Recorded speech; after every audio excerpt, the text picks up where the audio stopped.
మనలో ఉన్న ఆట నైపుణ్యం వెలికి రావాలి, ప్రజల గుర్తింపు జరగాలంటే నైపుణ్యం కలిగిన ఆటగాడితో పోటీ పడాలి అని పెద్దలు చెప్తా ఉంటారు.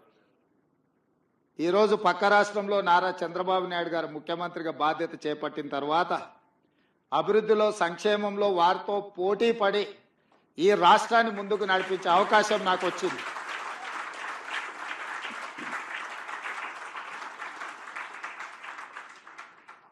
గతంలో 12 గంటలు పనిచేస్తే సరిపోతుంది, అంతకు మించి అవసరం లేదు అనుకునేవాడిని. కానీ ఇప్పుడు వారు 18 గంటలు పనిచేస్తే నేను 12 గంటలతో సరిపెడితే కుదరదు. కాబట్టి మా అధికారులకు, మా సహచరులకు మనం కూడా 18 గంటలు పని చేయాల్సిందే.